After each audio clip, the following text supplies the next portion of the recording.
Shri ജേക്സി Thomas, ഈ ഒരു പ്രതികരണം കൊണ്ട് കൂടിയാണ് ഇന്ന് ഇത് ആലപിക്കപ്പെടുമോ ഇല്ലയോ എന്ന കാര്യത്തിലൊരു അവ്യക്തതയുണ്ടായിരുന്നത്. 4-ാം തീയതി പൊതുഭരണ വകുപ്പ് പുറത്തിറക്കുന്ന ഈ സ്വാതന്ത്ര്യ ദിനാചരണവുമായി ബന്ധപ്പെട്ട കാര്യങ്ങളിൽ വന്ദേമാതരമില്ല. 6-ാം തീയതി CS പുറത്തിറക്കുന്ന കാര്യത്തിൽ വന്ദേമാതര ആലാപനവുമായി ബന്ധപ്പെട്ട കേന്ദ്ര നിർദ്ദേശങ്ങൾ പാലിക്കണം എന്നത് പറയുന്നുണ്ട്. അത് ഇതുവരെയും റദ്ദാക്കിയിട്ടില്ല. വന്ദേമാതര ആലാപനവുമായി ബന്ധപ്പെട്ട കേന്ദ്ര നിർദ്ദേശങ്ങൾ ഫെബ്രുവരിയിൽ പുറത്തിറക്കിയതാണ്. അതിൽ ഈ 6 ഖണ്ഡികകൾ പറയുന്നുണ്ട്. അതിനൊപ്പം വെച്ചിരിക്കുന്ന വെബ്സൈറ്റ് ലിങ്ക് ഉണ്ട്. ആ വെബ്സൈറ്റിൽ വന്ദേമാതരത്തിന്റെ പൂർണ്ണ രൂപമാണ് നൽകിയത്. മാത്രമല്ല, ഹർഘർ തിരങ്കയുമായി ബന്ധപ്പെട്ട് അതിപ്പോൾ 3-ാമത്തെ തവണയാണ് ഹർഘർ തിരങ്ക സ്വാതന്ത്ര്യത്തോടനുബന്ധിച്ച് ആചരിക്കുന്നു. അതുമായി ബന്ധപ്പെട്ട വന്ദേമാതര ആലാപനം ഉണ്ടാകണം എന്നുള്ളതും പറയുന്നു.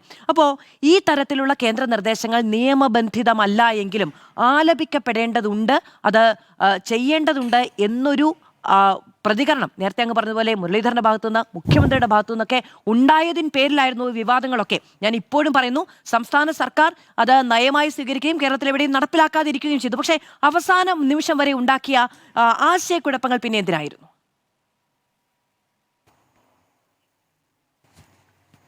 ആശയക്കുഴപ്പങ്ങൾ എന്തിനായിരുന്നു എന്ന ചോദ്യം യഥാർത്ഥത്തിൽ എന്നോടല്ല ചോദിക്കേണ്ടത്. ഇരിക്കട്ടെ, പക്ഷെ എനിക്കൊരു അല്പസമയം, ഇവരൊക്കെ എടുത്തതുപോലെ ദീർഘമായ സമയം വേണ്ട, പക്ഷെ ഉയർന്നു വന്നിട്ടുള്ള കാര്യങ്ങൾക്കോട് ഒന്ന് റെസ്പോണ്ട് ചെയ്യാൻ അല്പസമയം അങ്ങ് നൽകണം. ബഹുമാനായ സുപ്രീം കോടതിയിലെ നിയമവിദഗ്ധൻ കൂടിയായിട്ടുള്ള അഭിഭാഷകനോട് അങ്ങ് ചോദിച്ചു. മുഖ്യമന്ത്രിയുടെ വാർത്താ സമ്മേളനത്തെ മുൻനിർത്തിയായിരുന്നു അങ്ങയുടെ ചോദ്യം. ആ ചോദ്യത്തിന്റെ വാർത്താ സമ്മേളനത്തിന്റെ ആധാരമായി അദ്ദേഹം പറയുന്നത് എന്താണ്? കേന്ദ്ര സർക്കാർ പ്രസിഡന്റ് ഒപ്പിട്ട് നിയമമാക്കിയിട്ടുണ്ട്, മുഴുവൻ പാടണം. ഇതാണ് ചോദ്യം. ഇത്രയും സങ്കീർണമായി അതിന് മറുപടി പറയേണ്ടതുണ്ടോ എന്ന് അദ്ദേഹത്തിന്റെ അത്ര നിയമപാണ്ഡിത്യം നിർബന്ധമായും എനിക്കില്ല. അത് പ്രേക്ഷകർക്കും അറിയാം, എനിക്കും സ്വന്തമായി ബോധ്യമുണ്ട്. പക്ഷേ എന്റെ അറിവ് കുറവ് കൊണ്ടായിരിക്കും മുഖ്യമന്ത്രി പറഞ്ഞത് ഒരു പച്ചക്കള്ളമാണ്, ഒരു പരമമായ നുണയാണ്. പ്രസിഡന്റ് ഒപ്പിട്ട് മാറിയ നിയമത്തിൽ ഇത് പൂർണ്ണമായി ആലപിക്കണമെന്ന് എവിടെയുമില്ല. കാരണം എന്താണ്? അദ്ദേഹം തുടർച്ചയിൽ വേണോ വേണ്ടയോ എന്ന് ചോദിച്ചപ്പോൾ വേണ്ടണം എന്ന് പറയുന്ന രീതി നമുക്ക് പാടില്ല. വേണോ വേണ്ടയോ എന്ന് ചോദിച്ചാൽ നിയമപരമായി പൂർണ്ണമായി പാടേണ്ടതുണ്ടോ?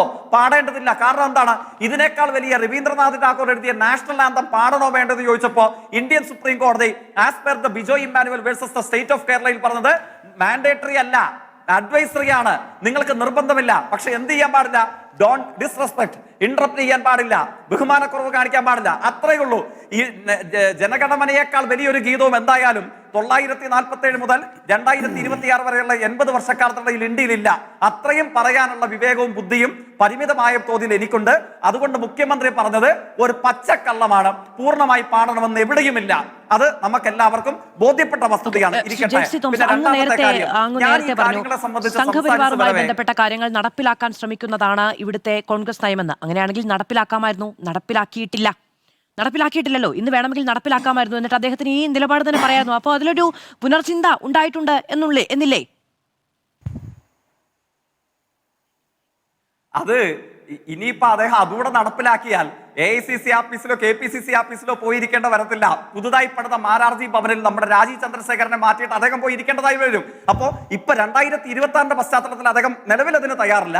ഇനി 31 വരെയുള്ള 5 വർഷക്കാലത്തിനിടയിൽ അതിന് തയ്യാറാകുമോ ഇല്ലയോ എന്നുള്ളത് നമുക്ക് കാത്തിരുന്ന് കാണാം. പിന്നെ ബാക്കി കാര്യം, ബഹുമാനിയനായ കോൺഗ്രസിന്റെ പ്രതിനിധി പറഞ്ഞത് എന്താണ്? ഞങ്ങൾക്ക് ഈ കാര്യത്തിൽ സ്റ്റാൻഡ് ഉണ്ട്. അത് കമ്മ്യൂണിസ്റ്റ് പാർട്ടികളെ പോലെയല്ല. 936 പ്ലീനറി സെഷനിൽ തന്നെ ടാഗോറിനെ സാക്ഷി നിർത്തി. അതൊക്കെ ഞാൻ പറഞ്ഞത് തന്നെയാണ്, അദ്ദേഹം ആവർത്തിച്ചു. എനിക്ക് അഭിപ്രായ വ്യത്യാസമില്ല. കോൺഗ്രസ് സ്റ്റാൻഡ് എടുത്തു. എന്നിട്ട് പറഞ്ഞു ഇപ്പോൾ സംഭവിച്ചത് പിഴവാണ് അല്ലേ? അത് എത്ര പിഴവാണ് ഇന്ന് സംഭവിച്ചത്? പ്രേക്ഷകരായിട്ടുള്ള കോൺഗ്രസുകാർ അടക്കമുള്ള വിവേകവും ബുദ്ധിയുള്ള ആളുകൾ മനസ്സിലാക്കണമല്ലോ. ഇന്ന് മാത്രം സംഭവിച്ച പിഴവ് എത്രയാണ്?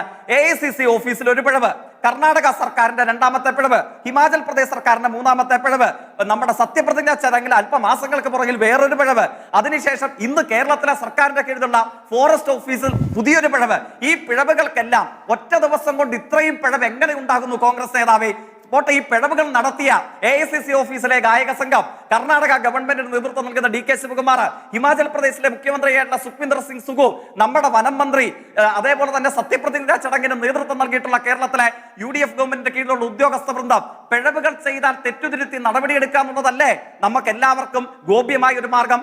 ആ പിഴവ് തിരുത്തൽ സമീപനം അങ്ങ് സ്വീകരിക്കുമോ? എന്നിട്ട് ഇക്കാര്യത്തിൽ കോൺഗ്രസിന്റെ പൊള്ളത്തരം തുറന്നു കാണിക്കാൻ ശ്രമിക്കുമ്പോൾ അങ്ങ് പറയുകയാണ്, നിങ്ങൾ കോൺഗ്രസിനെ വിമർശിക്കല്ലേ, വിമർശിച്ചാൽ നിങ്ങൾ BJP ആകും. എന്റെ പൊന്നു ബഹുമാനായ കോൺഗ്രസ് നേതാവേ, കാലം എത്രയായി, വെള്ളം എത്ര ഒഴുകിപ്പോയി. നിങ്ങളെ വിമർശിച്ചാൽ നിങ്ങൾ BJP ആക്കുവോ? അതൊക്കെ കയ്യിൽ വെച്ചാൽ മതി. അങ്ങനെയാണെങ്കിൽ ഇന്ത്യയിൽ സമീപത്ത് RSSന്റെ മുട്ടുകുത്തിച്ച് നടന്ന 2 സമരമായിരുന്നില്ലേ? ഒന്ന് ജന്തർ മന്ദർ സമരം, 2 അതിനു മുമ്പ് കർഷക സമരം. 763 കർഷകർ ജീവനൊടുക്കി. ഇന്ത്യയിൽ കോൺഗ്രസിന് ഒരു കർഷക സംഘടനയുണ്ടോ? ഇല്ലല്ലോ. നിങ്ങൾ RSS തോറ്റുപോയത് കർഷക സമരത്തിന് മുമ്പിലാ. നിങ്ങൾ ആരവിടെ ഉണ്ടായിരുന്നു? നിങ്ങൾക്ക് എന്ത് പങ്ക് RSSനെ തോൽപ്പിക്കുന്നതിലുണ്ടായിരുന്നത്? ഇപ്പൊ ജന്തർ മന്ദർ സമരം, ആ ജന്തർ മന്ദർ സമരത്തിന്റെ നേതൃപദവി അലങ്കരിച്ചിരുന്ന അഭിജിത്ത് ദീപ്ക എന്ന അമേരിക്കൻ സർവകലാശാലയിലെ വിദ്യാർത്ഥി എല്ലാ തെരഞ്ഞെടുപ്പ് ഘട്ടത്തിലും RSS ജയിക്കുമ്പോൾ മതനിരപേക്ഷവാദിയായ, അദ്ദേഹം ഏത് പാർട്ടി എന്നുള്ളത് ഇപ്പോഴും എനിക്ക് ബോധ്യപ്പെട്ടിട്ടില്ല, മതനിരപേക്ഷവാദിയായ അഭിജിത്ത് ദീപ്ക എന്ന ഇന്ത്യൻ വിദ്യാർത്ഥി, ഞാൻ അങ്ങനെയാണ് വിശേഷിപ്പിക്കാൻ ആഗ്രഹിക്കുന്നത്, അയാളുടെ പ്രതികരണം എന്താണ്? RSSന്റെ വിജയത്തിന്റെ കാരണമെന്ന് പറയുന്നത് അവർക്കെതിരെ ക്രീസിൽ ബാറ്റുമായി നിൽക്കുന്നു എന്ന് തോന്നിപ്പിക്കുന്ന രാഹുൽ ഗാന്ധിയാണ്. പറഞ്ഞതാരാണ്? ഈ ജന്തർ മന്ദർ വിദ്യാർത്ഥി സമരത്തിൽ കോൺഗ്രസ് ഒഴികെ ബാക്കി എല്ലാ പാർട്ടികളുടെയും ജന്തർ മന്ദറിന്റെ പിന്തുണയോടുകൂടെ BJPയുടെ നേതാവ് ധർമ്മേന്ദ്ര പ്രധാനെ രാജിവെപ്പിച്ച, ഇല്ലെങ്കിൽ ഇന്ത്യൻ പ്രധാനമന്ത്രിയെ രാജിവെപ്പിക്കുമെന്ന് പ്രഖ്യാപിച്ച സമര നേതൃത്വം ഇന്ത്യയുടെ പുതുതലമുറയാണ് പറയുന്നത് RSSന്റെ ഭാഗ്യം നിങ്ങളാണ് എന്നുള്ളത്. ഒറ്റ ഭാഗം കൂടെ പറയാൻ അങ്ങനെ അനുവദിക്കണം. അദ്ദേഹം ചോദിക്കുന്നു, പിന്നെ കോൺഗ്രസിനെ എതിർത്ത് ഈ പട്ടം നൽകിയല്ലോ, അതിനുള്ള മറുപടിയാണ് ഞാൻ പറഞ്ഞത്. പിന്നെ അദ്ദേഹം പറഞ്ഞത് എന്താണ്? സ്വാതന്ത്ര്യ സമരത്തിൽ പങ്കെടുത്തോഴൊക്കെയല്ലേ ഇതിനെ സംബന്ധിച്ച് പറയേണ്ടത്. സ്വാതന്ത്ര്യ സമരത്തിൽ പങ്കെടുത്ത ആളുകൾ വേണമെങ്കിൽ നമുക്ക് കരുതാം. ഏത് ഇക്കാര്യത്തിൽ വിമർശനം ശക്തമായിട്ട് ഉന്നയിച്ചത് ഇടതുപക്ഷത്തിന്റെ പ്രതിനിധിയായി പ്രതീകമായി വന്നിരിക്കുന്ന ഞാനാണല്ലോ. അപ്പൊ ഇടതുപക്ഷക്കാർക്ക് സ്വാതന്ത്ര്യ സമരത്തിൽ പങ്കില്ല അല്ലേ? അങ്ങ് പറയുന്നതിന് ഞാൻ വിട്ടേക്കാം. പ്രേക്ഷകർ മനസ്സിലാക്കേണ്ടത്, ചരിത്രബോധമുള്ള അങ്ങനെ ഒരാൾ കോൺഗ്രസിലുണ്ടെങ്കിൽ അവർക്കറിയാം പൂർണ്ണ സ്വരാജ് 921 അഹമ്മദാബാദിലെ കോൺഗ്രസിന്റെ പ്ലീനറി സെഷൻ, ആ പ്ലീനറി സെഷനിൽ പൂർണ്ണ സ്വരാജ് എന്ന പ്രമേയം അവതരിപ്പിച്ച ആളുകളുടെ പേരെന്താണ്? ഇപ്പോഴത്തെ ഇന്ത്യൻ സാഹചര്യത്തിൽ പ്രത്യേകം പറയണം. ഒന്നൊരു മുസൽമാനാണ്, രണ്ടൊരു ഹിന്ദുമത സന്യാസിയാണ്. ആ സന്യാസിയുടെ പേരെന്താണ്? സ്വാമി കുമാരാനന്ദ. മുസൽമാന്റെ പേരെന്താണ്? മൗലാന ഹസ്രത്ത് മൊഹാനി അല്ലെ? രണ്ടുപേരും കമ്മ്യൂണിസ്റ്റുകാരായിരുന്നു. ആ 2 കമ്മ്യൂണിസ്റ്റുകാരാണ് ഇന്ത്യയിൽ പൂർണ്ണ സ്വാതന്ത്ര്യം വേണമെന്ന പ്രമേയം ആദ്യം അവതരിപ്പിച്ചത്. ഇനിയിപ്പോ CPIMന്റെ കണക്കിലെ ഒറ്റക്കാരുടെ ഇനിയിപ്പോ CPIMന്റെ കണക്കിലേക്ക് വന്നാലോ, അങ്ങേക്ക് അറിയാമോ? ഇന്ത്യയിൽ കമ്മ്യൂണിസ്റ്റ് പാർട്ടി പിളർന്ന് CPIM രൂപീകരിച്ചപ്പോൾ നവരത്നാസ് 9 പേരായിരുന്നു അന്ന് പോളിറ്റ് ബ്യൂറോ മെമ്പർമാരായി ഉണ്ടായിരുന്നത്. 9 പേർ ആകെ സ്വാതന്ത്ര്യ സമരത്തിന്റെ ഭാഗമായി ജയിലിൽ കിടന്ന വർഷം എത്രയാണെന്നറിയാമോ?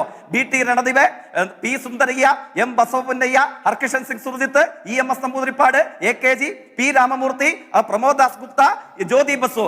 60 വർഷവും 3 മാസവുമാണ് കമ്മ്യൂണിസ്റ്റ് പാർട്ടിയുടെ പോളിറ്റ് ബ്യൂറോയിലെ 9 പേർ മാത്രം സ്വാതന്ത്ര്യ സമരത്തിന്റെ ഭാഗമായിട്ട് ബ്രിട്ടീഷുകാർക്കെതിരെ ജയിലിൽ കിടന്നത്. 60 വർഷവും 3 മാസവും. 10 പേരെ കാണിക്കാവോ കോൺഗ്രസിന്? ഞങ്ങൾ ചെറിയ പാർട്ടിയാണല്ലോ. പിന്നെ BJP ഞാൻ ഇടപെടുകയാണ്. അല്ലല്ല, ഇത്രയും സമയം അനുവദിക്കാൻ കഴിയില്ല. സുജയ്ക്കനോട് ക്ഷമിക്കണം. 2 പേരിലേക്ക് കൂടി പോകാനുണ്ട്. ഇടവേളയ്ക്ക്